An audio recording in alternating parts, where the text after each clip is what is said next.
Hi, good day. It is a wrap. That means that the production is over and I can finally render out the final version for this 4-minute short animation which was inherited from previous Blender projects. Now the thing here is this was a project I inherited after um, many revisions on the story. So as you may know, the characters here had legacy controllers. What I mean by legacy controllers is that they were created in previous software versions, which were very limited at the time. Because Blender, which is the package in which all of this was created, had been transforming itself with huge improvements over these past 2, 3, and 4 years. We've been seeing Blender grow from version 279 onwards with huge improvements, even real-time viewports such as this. And it's because of those improvements that I needed to update most of the controllers and the characters, specifically this character and this character, plus this one and this one. These two characters were built from the ground up. They are the main protagonists in this story, along with a Cupid character that we have also in the story, but it's not here. Here you can see Cupid with its design, with its new design. You can see the many controllers it has, and we can manipulate him and record the animation as needed. So in this case, he has this secondary actions on the wings, on the hair, and it just works. This is a crucial moment because this is when his love vow breaks. So he's like, no. Okay. Part of the production is to organize the different layers for render output, which basically will be composed later on. In this case, the character is all alone here, but if I activate the background, as you can see right there, then that will get written into another layer as well as the sky. You can also identify all of those things. Now this is a very simple scene, and this is a much complex scene. We have the world, we have the sky, we have the rooms, we have the lights and cameras, of course. But if I contract all of these collections, you'll see this is perfectly organized. Now that's the point, the whole point of doing productions like this, that you have everything named accordingly and that you can find everything immediately. When you type the search box here, whatever name you need to find, it will find it immediately. Right now it's calculating the lights because it's processing this as we speak. Let me switch this viewport back, and if we scrub the timeline, then we can see the camera entering into the girl's room, and then we got a cut, so that's why it only lasts for around 71 frames. So this is the complete room. It took around 1.5 months to model everything you see here. Some other assets were brought from libraries, but in general I had to look for the look and feel of the room. What does this girl world looks like? Why is she going through this kind of depression because of her boyfriend? And we wanted to reflect that in the messiness of the room. Look at that. You know, every detail that we have right here, everything that we see over here, everything, it's geared towards her feelings in the story so that they can be contributing to the general idea. So that was 1.5 months. Lighting, rigging, well, actually not much rigging here, but lighting. I thought of making this a visual log so that we can make a quick overview why this project took so long. So let me see if I could start from the bottom, maybe here. Yes. So this was what I got originally. This was the original Anna model, and as you can see, this version of the software is quite antique now. So let me see if I. All right, yeah. So here I'm testing the first approaches to lighting the scenes, which could help the story mood, and I was looking to do this through a realistic environment light. And later on, I decided I could go with artificial lights. So this was a much better result for even for the skin. That was what we were looking for. Later on, I started to remodel her hair, which was one of the requests, as the previous hair was not very appealing. So I started to take this model as reference, and I think this is called a bob hair style. And the eyes as well were changed so they could reflect the environment. So here we see Anna with her new eyes and her new skin, but the contrast between the old hair and the new hair are just stunning, and even the lighting uh, helps the character much more. So here is a quick change on the eyelashes as well. Here I'm comparing it with a custom background with another 3D movie background, so you can see the character fits in very well. Here again I'm taking another 3D background wallpaper that I found on the internet, and I'm contrasting and comparing them both here. So again, this is the previous model. Here I'm tweaking the skin color. Here we went for her entire attire, which was this requested jean dress, and the accessories that it has also took some time to create. Here we're testing finally the finished model with the studio lighting, and it works perfectly. This was the moment. This was around the first month, I think, that we went through this. And here's another take from behind. Here's another take with a different background, so we can see how fast it was to render. Now, the first concept for Cupid is based off of this, inspired rather, from this artwork, this vector artwork that we have right here. And this model was 3D sculpted at first, and here we can see the previous model that the story used, and it is obviously not optimized for animation. This limited the story to be told because the body movement was very limiting, and also the wings had to be revamped. Everything around this character had to be recreated, and one of the main problems that we found here is that this Cupid guy is always sad. Like in the short movie, he's always sad, and we see his face, and probably made sense at the time, but later on when he tries to be happy, it is not too convincing. So that's why we went for this rounder approach, with rounder baby approach. Now, after the entire rig, the entire model was completed, I noticed that the body of this guy was not optimized at all. So that was another 3-week optimization for the body. Okay, so here we can see all of the areas that have strange and weird connections in the mesh. What we should always have is what we have on the right side, which are quads, 4-side squares, 4-side polygons. Okay, we don't want 3 sides, 5 sides. No, we'll always look for 4-sided squares on the body.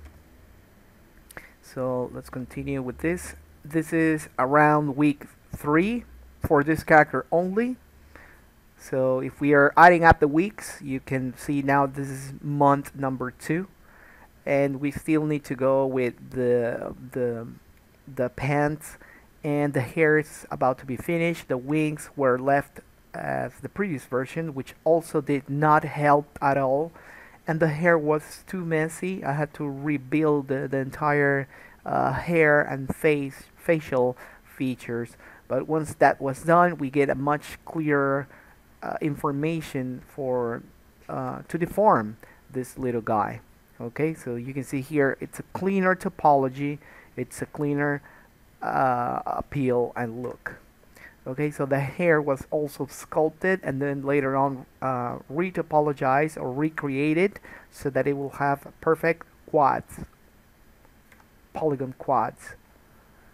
Okay, so you can see here we have much better details. So the wings, in the end, I remodeled them after this inspiring reference that I have right here. So this was the original one trying to be recreated. This took around 1 more week. And here we finally see the main character Cupid being completely modeled. Now it's all about the material, so we can see it remains with a baby form. That was what we wanted from the beginning, and the arrows, also the belt right here. It was very messy from the original model. Basically, the original model did not work at all. Even though it was rigged or had the controls, it wouldn't move as desired for the intended new story. And therefore, we had to create a new, totally brand new from the ground up model, a new Cupid, so that it will have the faculties to fly and do things with the body and stuff. So here are some more details for the face. Let's go a little bit quicker. Texturing. This is how you want the textures to look. Here's the face. Here's the texturing hair. Finally, we can apply some lights. This was the original model for Jake, for the boyfriend version, which was named Luke Skywalker 3 or something like that. Very weird names, by the way. But here we can see the state in which we got him, even for the textures. You can see right here, very difficult model to work with. And here we finally completed some of the hair that was going to be flying with the Cupid model. So here's the entire neighborhood, and you can see, even though we were looking only at Anna inside her room, all of these things that were not visible to the camera were also drawing memory, and thus it made the scene run very slow, like too slow. Like if you only have the computer here, and even though Anna wasn't here, let's pretend for a second that we only have the curtains, the chair, the desk, and the machine here.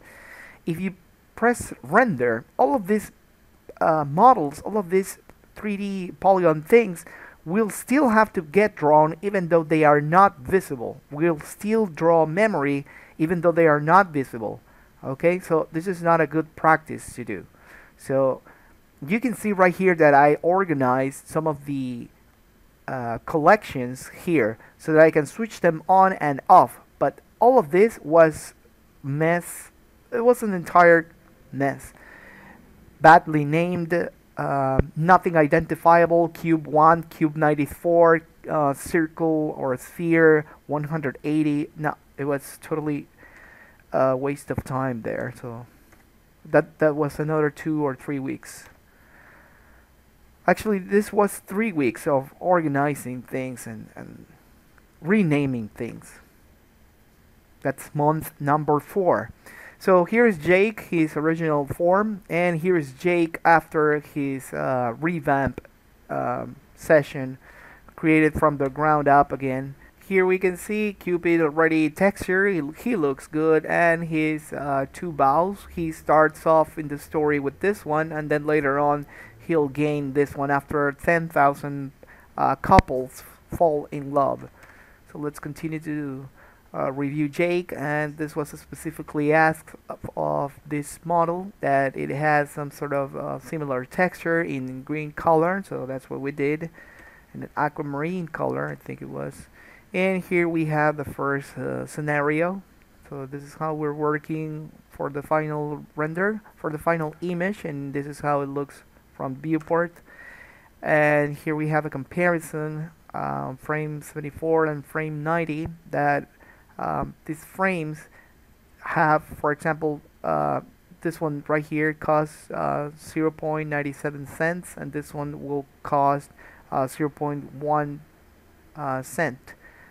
As you can see, different frames have different values, so there was no way for me to calculate the entire rendering processing on a render farm. So that's why I decided to render everything on my own side. And here's another take where he's animated on the first scene. You can see all of these animation curves that we have right here, all of these keyframes that set up his movements and some of the facial poses that he has right here. And here are some statistics for the application, how it runs when I am animating. Here's a frame of composite. I think this was around month number 3.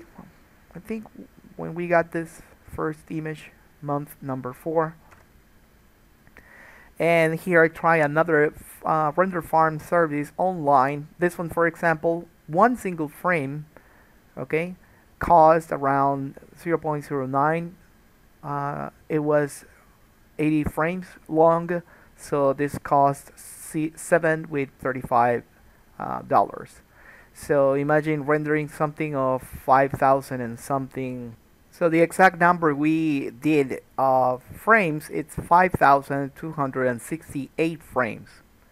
Now, assuming that all of the frames were to cost exactly the same, which I already demonstrated it is not, it depends on the frame. Let's use the lower number in this case, which it's 0.09, so times 0.09, that will be a total of $474 for simple frames. Now let's do the same. 5,268 frames times $20 something, $6,321, and this is the highest evaluated frame. There are frames that I believe take more than $1.20 per frame. So we're rounding somewhere around 7,000 to 8,000, considering the minimum and maximum average, just to render this thing out. This is not considering the time it will take to recreate everything here and other aspects that we will see here. So let's continue. Here I separated, for example, the wings and the hair. This was giving problems in its first iterations. Here are the facial controllers for Anna's expression. Here's the room illuminated. Okay, the first tests, I think this was around month number 5 or 6 when we finished the entire room. Here's the Cupid guy, and here's the room, just testing light. Here I am testing the light with elements. Here I am testing the light with all of the things in place. Here's another pretty interesting scene where he's pulling this tree to shoot the arrow. He looks amazing there. So here we have the park scene. This is the original one.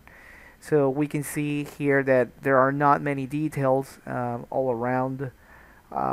Light is very flat. This is what I mean by details. That lightning is very flat. It doesn't have like shadows, volumes. You don't see none of that here. And here's the version that we created, relighting everything.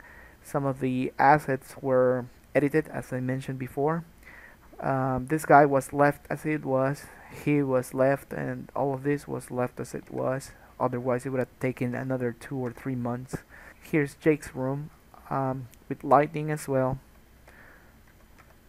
And here's the original, the old Jake's room, as you can see right here. And here's the new Jake room, as you can see. Lightning does provide much sense of depth and storytelling. Okay, so this is what we went with. And here we see the new Cupid receiving the new bow, so you can see the story comes full circle here. Here's Jake in his process of creating the controls, which are called the rig.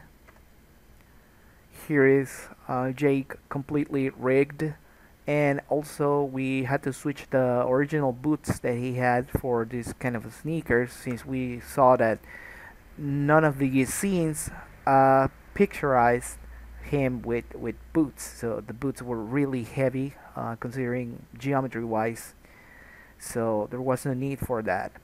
And here we see all of the characters enhanced in one single environment, and as you can see, all of these collections identify the important elements that we have on the scene. So you can see that if you're looking for an old man, you can see him in this list. If you're looking for Jake, it is correctly identified with its own colors, as well as the camera, lights, the golden key, everything is very optimized name wise. And here we see the fuzzy, the cuddly, the lovely scene. Okay, they both nod their heads, and she will kiss him. Now I figure, why did I put the kiss there? Well, actually it wasn't a total kiss, but it was the intention of the kiss, because the theme of the movie was teenagers. So I thought, maybe we could use that. But once you said that the public was going to be very young, I decided to just leave them as such. So she almost is about to raise her chin, and then the scene gets cut. So as you can see, I think I sent this picture, and this took around 12 hours without non-stop, and we were only at 172 frames, and I had to evaluate if all of the frames were correctly rendered. So here's another interesting frame where we can see the iconic Cupid pose. And that's all. So now let's talk about the real technical problems. As you can see, I did not want to write everything on it, because I thought maybe visually was going to give you a much cleaner and better idea.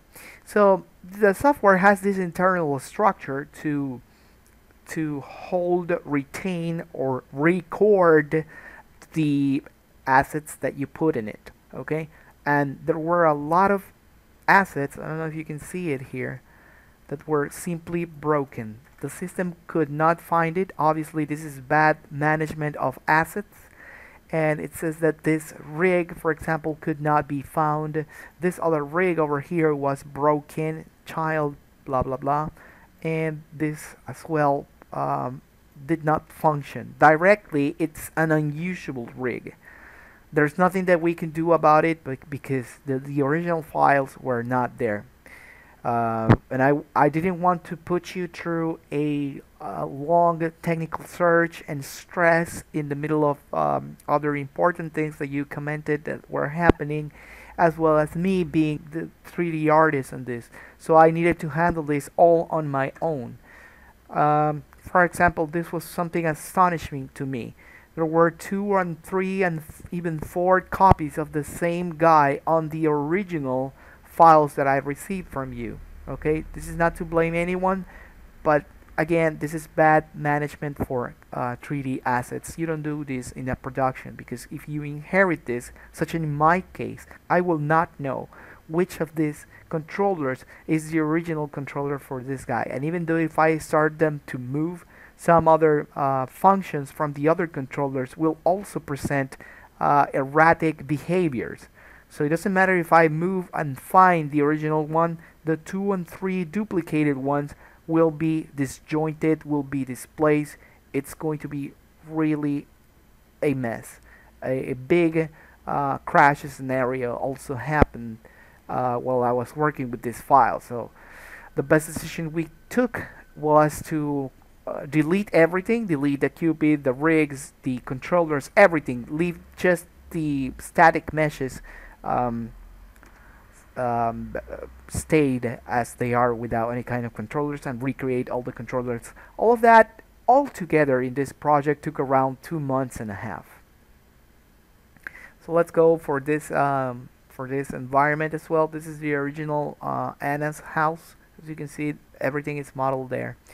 And again, here we have the same problem. We have three different Cupid rigs. I think one was for the wings, another one was for the hair, and regardless, you don't do this because what you always want to do is to have everything under one single rig, because when you open the animation curves, as you saw before, you want to have every animation in its own place, and you simply click the object and then the animation curves will appear. But if you click here, then you switch modes, then you click on here, then you come here and switch again to that kind of setting, then everything becomes really complex in terms of fluidity and flow for production.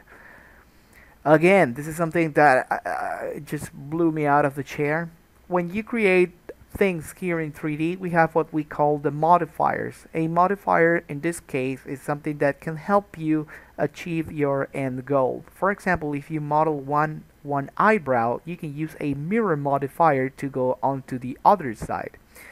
So you just model one side and then the other side will appear. Not only that, but that had a lot of live modifiers, which means that all of these things are evaluated for the character, for all of the characters, at all of the times, at all frames, in all the animation.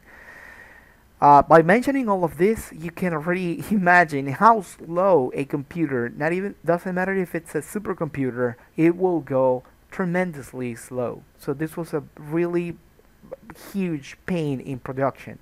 So cleaning these live modifiers so that we'll have the end result without any kind of modifications, but rather ready to go and rig them or create the controllers, took a lot of time. This per character, it took around 2 or 3 weeks to clean this, rename every controller as it should be, and create the necessary updates for the version I was working, in this case with the software version I was working with this.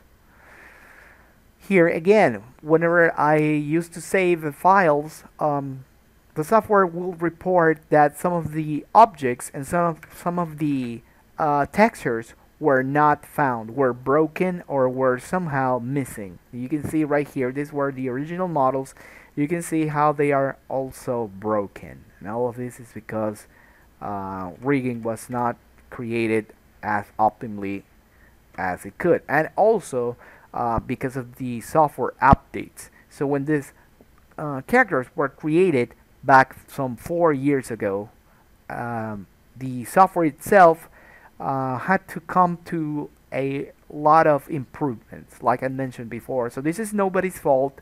It is just the way that the software changed for the better. Okay, no one could foresee that 4 years ago, but this was part of my responsibility as a technical director to make sure that everything that was ported from a legacy version would continue to work as optimized as it can in this 2020-2021 version, okay, of the software. So here we are recreating the shaders or the textures as well, finding the textures, renaming the textures, and here again more warning messages about broken scripts, broken textures, broken rigs.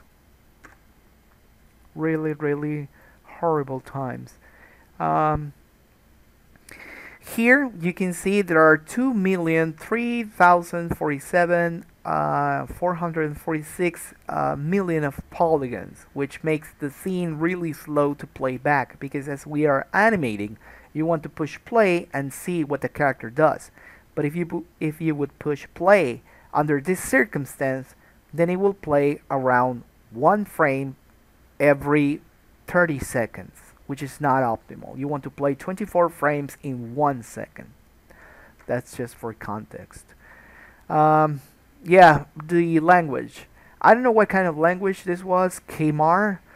It seems that this project originally was divided between a set of 3 or 4 different artists, because each one of them used a different naming convention. Each one of them had different languages. I think I found 2 or 3 known languages and 1 or 2 unknown: Malaysian, French, some German, um, Eusk, I don't know how to pronounce that, or there was this fourth language right there. Okay, let's continue with this. And um, I don't remember exactly. Oh, the armature size. Yes. When I brought some of the models from other scenes to this one because we had to recreate the park scene for the 360 shot, um, the sizes of the models were totally off. You don't do that. Whenever you import something, all of the models have to have the same size, and this is done by pre-planning how tall they are going to be in relation to each other. So imagine that you like scaling this to be placed on the right size. It was also difficult. Okay, I think we are done. So here we have this little kid, and he has a lot of different shapes for the facial controllers. I had to disconnect every single shape because this kid did not have the legacy rig updated automatically, so I had to disconnect everything and reconnect everything in the new version with the new controllers with the new commands. So what we see here is, again, when you create something, there are three different levels of data organizing levels here in Blender. And when you rename something here, you also need to rename it here and many other places so that your character will be found once you organize your scene. Basically, naming 3 times. We need to name the hierarchy, the object name, the data scene level, and that's how we get these things to work. So again, another part of the kids thing. Everything here was broken. It had errors. Didn't find a parent. A parent rig is what I mentioned before. Something that controls another rig, which is not a good method to work. Let's see what else we have. Oh, this is just to show you that all of the elements look like this, very organized. Like in this case, I didn't know the name of this girl, but I just named her redhead body, redhead clothes, redhead eyebrows, redhead eyelashes, etc., etc. So you can see how we will identify this in a much denser geometry scene. Let's continue with this. Yeah, collections. Okay, check this out.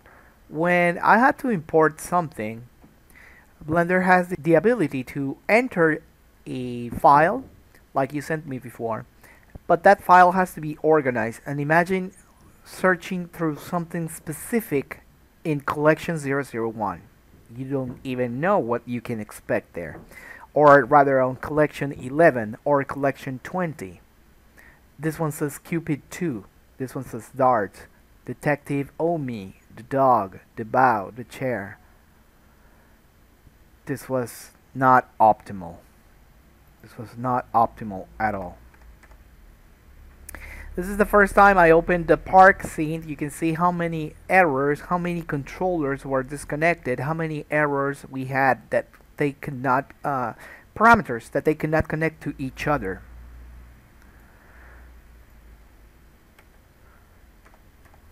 And no wonder, because as you already saw, this did not help to find all of these lost items.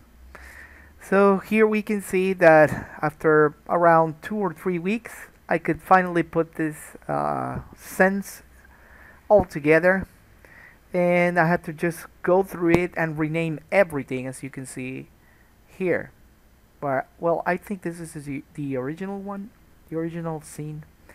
But then later on I had to identify because I didn't know what we were going to render or not. So let's continue here, and yeah, that's basically it. Here is some more errors.